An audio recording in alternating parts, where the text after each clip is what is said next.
이 시간은 오늘 하나님께서 우리에게 주신 말씀 함께 묵독해 올려드리도록 하겠습니다. 오늘 우리에게 주신 말씀은 사도행전 3장 11절에서 26절까지의 말씀입니다. 저와 함께 교독하도록 하겠습니다.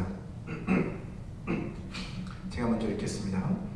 나은 사람이 베드로와 요한을 붙잡으니 모든 백성이 크게 놀라며 달려나아가 솔로몬의 행각이라 불리우는 행각에 모이거늘 베드로가 이것을 보고 백성에게 말하되 이스라엘 사람아 이 일을 왜 놀랍게 여기느냐 우리 개인의 경고와 경건으로 이 사람을 걷게 한 것처럼 왜 우리를 주목하느냐 아브라함과 이삭과 야곱의 하나님 곧 우리 조상의 하나님이 그의 종 예수를 영화롭게 하셨느니라.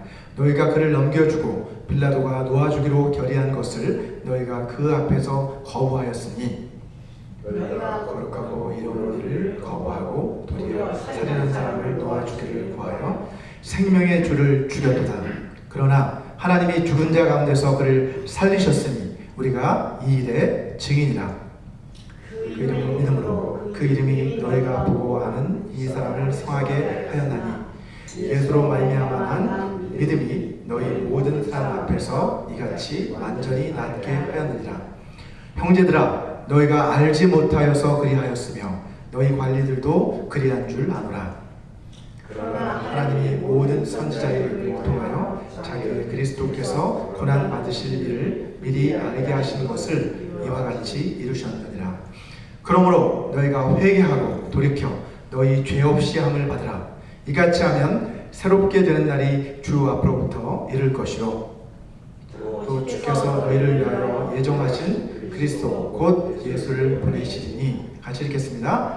하나님이 영원 전부터 거룩한 선지자들의 입을 통하여 말씀하신 바 만물을 회복하실 때까지는 하늘이 마땅히 그를 받아두리라.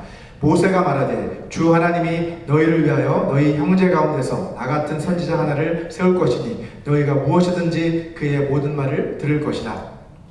누구든지 그 선지자의 말을 듣지 아니하는 자는 백성 중에서 멸망받으리라 하였고 또한 사무엘 때부터 이어 말한 모든 선지자도 이때를 가리켜 말하였느니라. 너희는 선지자들의 자손이요 또 하나님이 너희 조상과 더불어 세우신 언약의 자손이라. 아브라함에게 이르시기를 땅 위의 모든 족속이 너의 씨로 말미암아 복을 받으리라 하셨으니 하나님이 그 종을 세워 복 주시려고 너희에게 먼저 보내사 너희로 하여금 돌이켜 각각 그 악함을 버리게 하셨느니라. 아멘. 지난 시간에는 나면서부터 걷지 못했던 한 사람이 예수 그리스도의 그 이름의 권세와 능력으로 고침받은 그런 놀라운 기적사건을 함께 살펴보았습니다. 이 기적사건은 수많은 사람들의 이목을 끌 만큼 아주 놀라운 사건이었습니다. 자, 오늘은 이 기적사건을 통해서 하나님께서 우리에게 가르쳐 주시고자 하시는 그런 영적 교훈이 무엇인지를 함께 생각해보는 시간을 갖고자 합니다. 자, 먼저 오늘 본문은 우리에게 기적 저 너머에 계신 주님을 주목해야 한다라는 것을 우리에게 가르쳐주고 있습니다. 넘겨주시기 바랍니다. 본문 11절을 보시면 나은 사람이 베드로와 요한을 붙잡았다라고 그렇게 말하고 있습니다. 여기서 붙잡았다라는 것은 매달렸다라는 그런 의미를 본래 가지고 있습니다. 그들에게 매달렸다.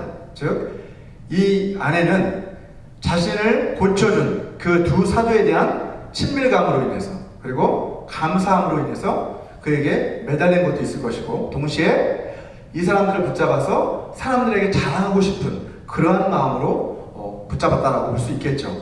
자, 그리고 이 모습을 보고 이 고침받은 사람이 두 사도를 붙잡고 있는 그 모습을 보고 사람들이 모두 크게 놀라서 이제 솔로몬의 행각이 있는 그곳으로 이제 다 모여들기 시작합니다.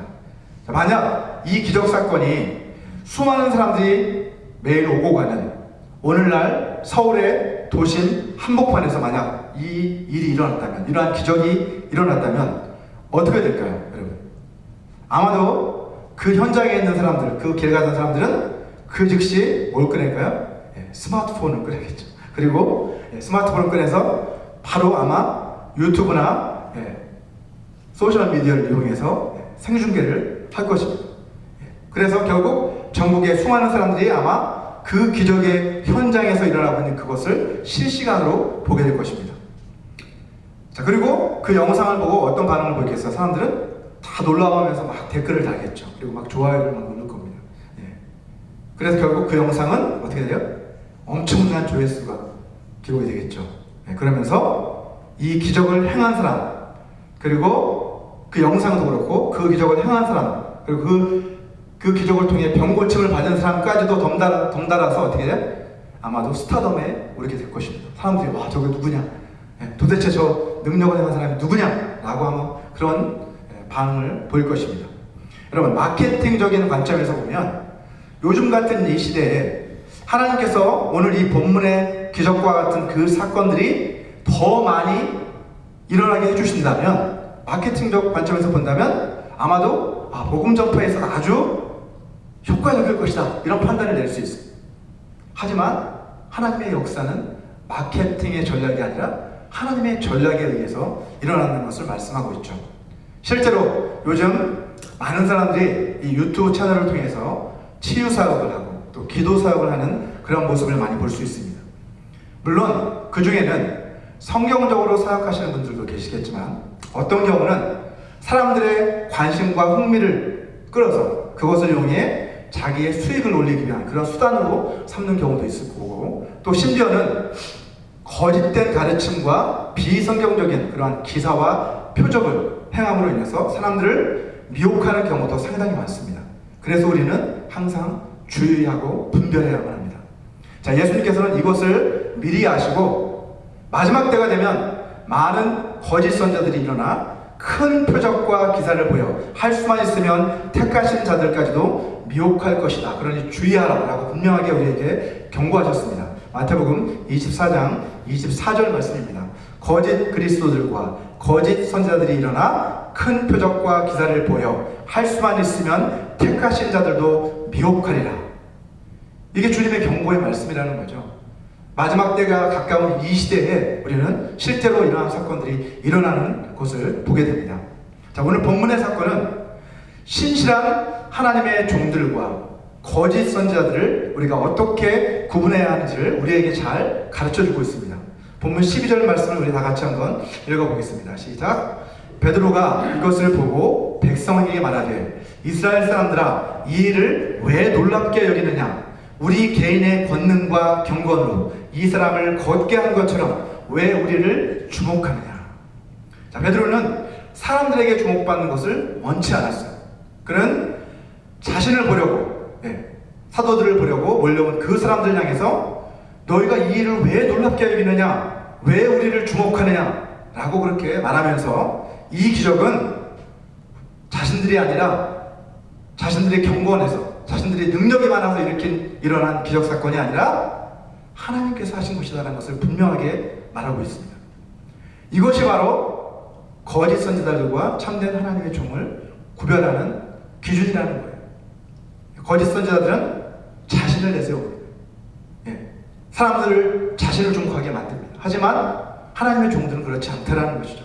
오늘 본문 13절 전반절을 한번 보시면 베드로는 뭐라고 합니까? 그들이 주목해야 할 분이 누구시라고 말씀합니까? 아브라함과 이삭과 야곱의 하나님, 곧 우리 조상의 하나님이 그의 종 예수를 영화롭게 하셨느니라 라고 말합니다. 그들이 주목해야 할 분은 바로 그들의 조상의 하나님, 그분이 보내신 종, 곧 예수 그리스도이시다라는 것을 그들에게 말하고 있는 거예요. 자, 이것이 바로 하나님의 사람이 가져야 할 태도라는 거죠. 하나님의 일을 우리가 감당할 때 그 스포트라이트를 받아야 할 주인공은 우리 자신이 아니라 누구다? 바로 주님이시다라는 것을 우리는 항상 명심해야만 합니다. 자, 기적을 체험한 그 당사자, 그리고 그 기적의 현장을 목격한 사람들 역시도 어떤 태도를 가져야 된다는 거예요? 그 사람이나 기적 자체에 주목을 할 것이 아니라 무엇을? 그 기적 너머에 계신 주님을 주목해야 한다는 것을 오늘 본문은 우리에게 가르쳐주고 있습니다. 자, 두 번째로, 기적은 복음 전파를 위한 수단에 불과하다는 것을 오늘 본문은 우리에게 분명하게 가르쳐주고 있습니다. 기적 그 자체가 목적이 아니라는 것이죠. 복음 전파를 위한 수단과 도구일 뿐이라는 거예요. 사도행전 2장과 3장을 우리가 주의 깊게 읽어보시면 자, 이 두 장이 서로 비슷한 패턴을 보여주고 있는 것을 알 수 있습니다. 자, 이미 우리가 살펴보았던 것처럼 사도행전 2장에서는 어떤 사건이 있었어요? 오순절 성령 강림 사건이 일어나죠. 자, 그 사건이 일어나자 이것을 보고 사람들이 도처에서 찾아온 사람들이 놀라워합니다. 그리고 그 사람들에게 베드로가 그 자리에서 복음을 전합니다. 그리고 그 결과 3,000명이나 되는 사람들이 예수님을 믿게 되죠. 자, 마찬가지로 사도행전 오늘 본문 3장을 보시면 날 때부터 걷지 못하던 이 거린이 병고침을 받는 기적 사건이 일어나자 이것을 보고 사람들이 놀라서 그들을 찾아옵니다. 몰려듭니다. 그러니까 베드로가 여기서도 복음을 선포하죠. 그 결과 4장에 보니까 5,000명이 넘는 사람들이 예수님을 믿게 되었다라고 기록하고 있습니다. 네, 동일한 패턴을 보이고 있다는 거죠. 자, 그런데 사실 이 패턴은 이 2장과 3장뿐만 아니라 사도행전 전체에 거쳐서 계속해서 반복적으로 나타나고 있는 패턴이라는 거예요. 더 나아가서 오늘날의 이 사역의 현장에서도 이러한 패턴은 계속해서 이어지고 있다는 거예요. 우리 복음 비전 가운데도 이러한 하나님께서 놀라운 기적들을 베풀어 주심으로 인해서 수많은 사람들이 주님께로 돌아오는 그러한 놀라운 역사가 일어나기를 소망합니다. 자, 기적과 표적, 이 기적과 기사와 표적 이러한 것들은 우리가 복음을 선포할 수 있도록 하나님께서 우리에게 베풀어 주시는 효과적인 수단일 뿐이지 그 자체가 목적이 아니라는 것을 우리는 명심해야만 합니다. 자, 베드로가 그랬던 것처럼 하나님께서 우리 가운데 놀라운 기적을 우리 가운데 베풀어 주실 때 우리는 어떻게 해야 되는 거예요? 아, 기적을 베풀어 주셨다는 것은 이 기적 사건을 통해서 하나님의 복음이 선포되기를 원하시는구나 라는 것을 깨닫고 복음 전파의 기회로 삼아야 한다는 것이죠. 자, 마지막으로 예수 이름의 능력이 믿음을 통해서 역사할 때 기적이 일어난다는 것을 오늘 본문은 우리에게 가르쳐주고 있습니다. 자, 본문 16절을 보시면 베드로는 자신들이 이 사람을 고친 것이 아니다 라는 것을 보다 분명하게 하기 위해서 이 기적을 누가 행한 것인지 그리고 이 기적이 어떻게 해서 일어난 것인지를 좀 더 자세하게 설명하고 있습니다. 같이 한번 읽어보겠습니다. 시작. 그 이름을 믿음으로 그 이름이 너희가 보고 아는 이 사람을 성하게 하였나니 예수로 말미암아 난 믿음이 너희 모든 사람 앞에서 이같이 완전히 낫게 하였느니라 라고 말씀하고 있어요. 자, 먼저 앞부분을 먼저 보시면 그 이름을 믿음으로 그 이름이 너희가 보고 아는 이 사람을 성하게 했다 라고 말합니다. 주어가 뭐예요? 그 이름이 성하게 했다 라고 말했죠. 그죠? 앞에서는. 자, 그런데 뒷부분을 다 넘겨주시면 뒷부분을 보면 예수로 말미암아 난 믿음이 너희 모든 사람 앞에서 이같이 완전히 낫게 했다 라고 말하고 있어요. 주어가 뭐예요? 믿음이 낫게 했다. 앞에서는 이름이 낫게 했다. 그리고 뒤에서는 뭐예요? 믿음이 낫게 했다. 이렇게 반복적으로 이야기를 하고 있는 것을 볼 수 있습니다.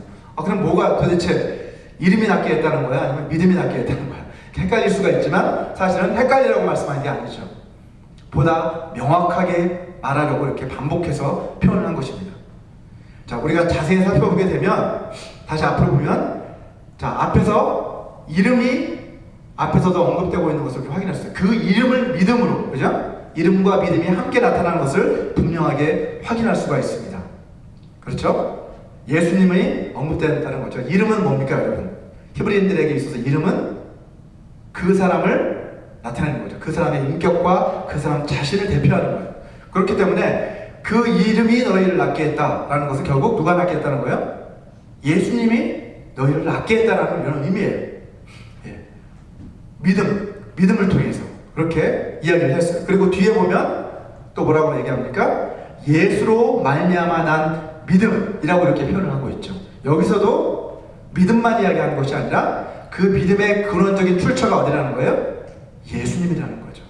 예. 그러니까 사실은 앞에서 이야기한 것과 뒤에서 이야기한 것이 같은 이야기인데 반복적으로 하면서 강조하고 있는 거예요.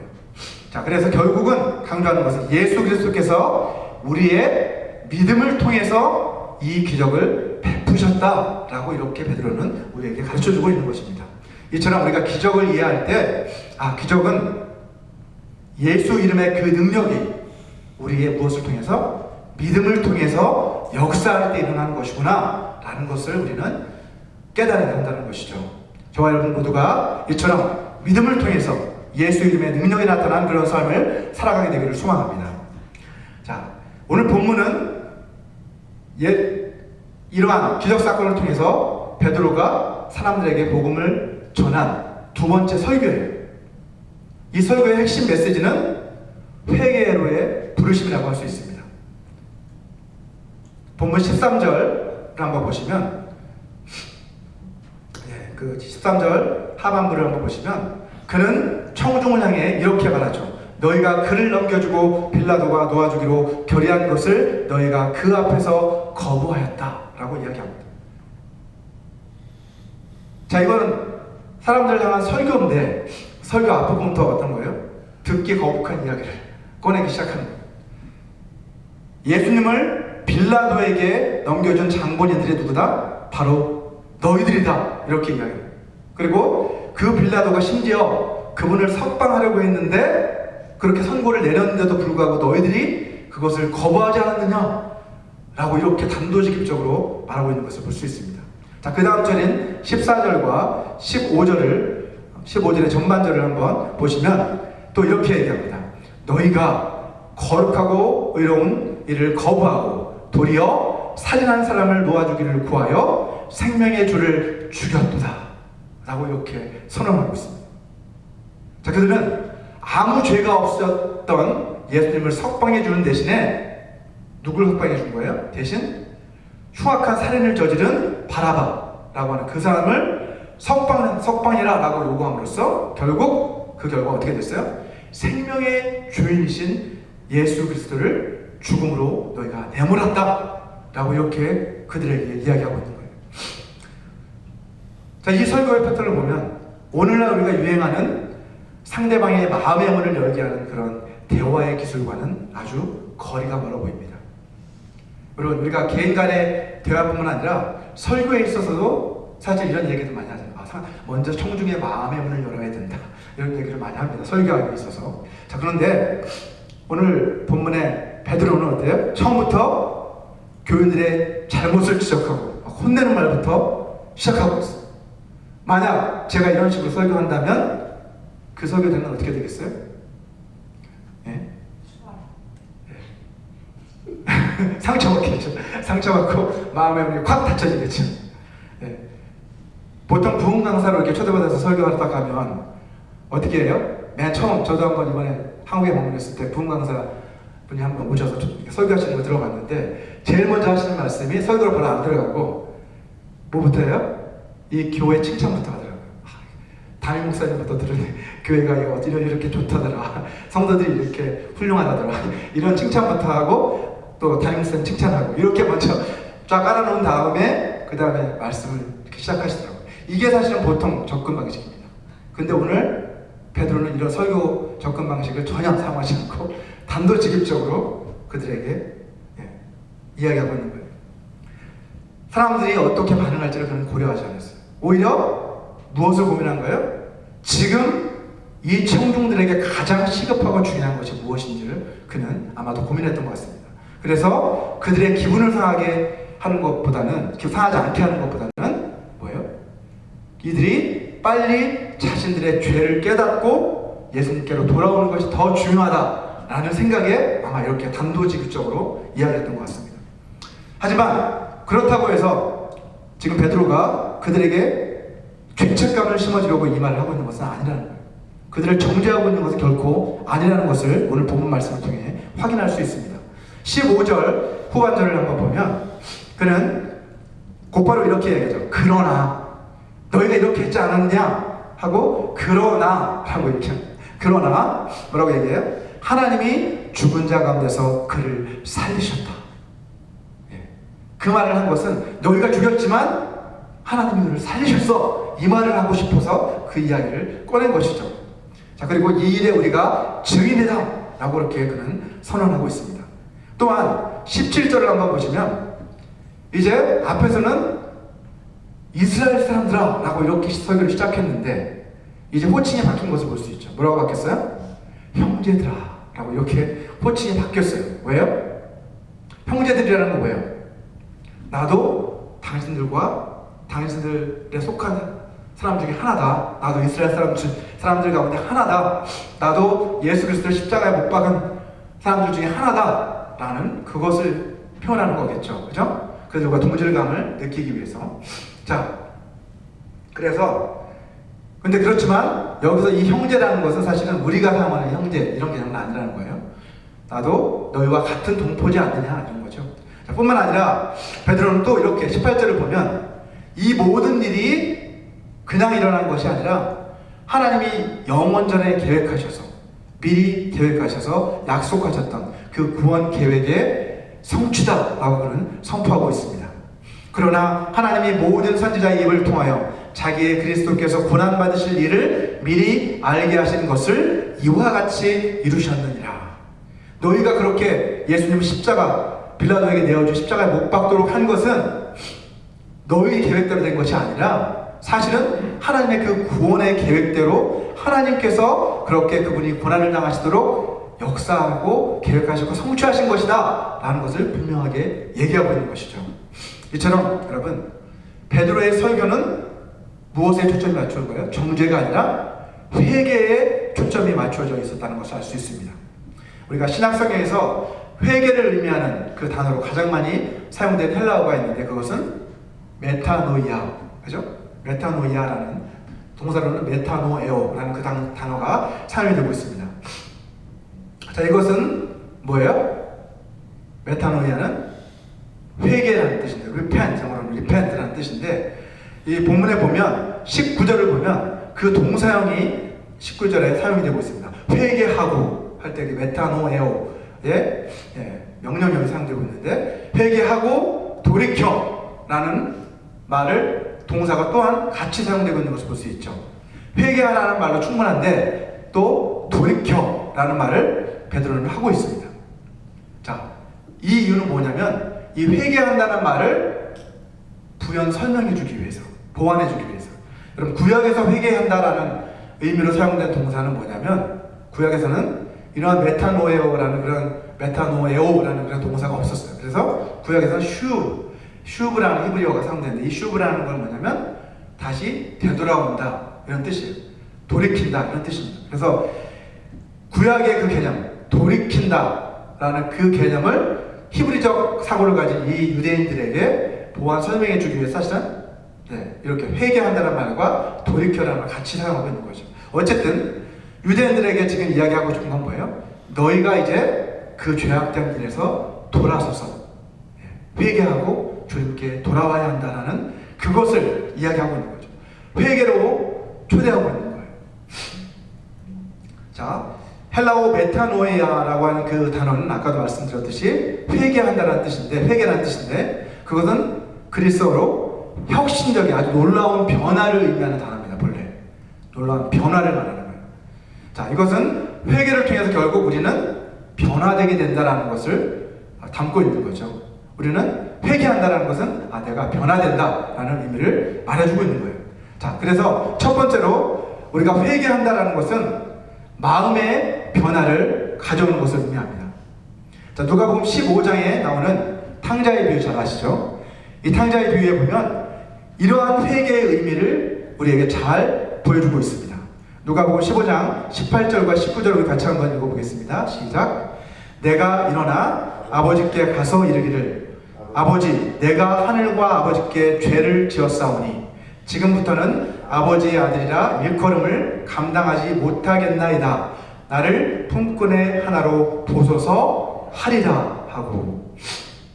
자, 이것은 지금 아버지 앞에 지금 고백하는 게 아니라 내가 아버지께로 가면 이렇게 하리라 라는 그의 결심을 나타내는 거예요. 그렇죠? 결심. 이것이 바로 회개의 첫 번째 의미라는 거죠. 결심한. 내가 돌아가리라.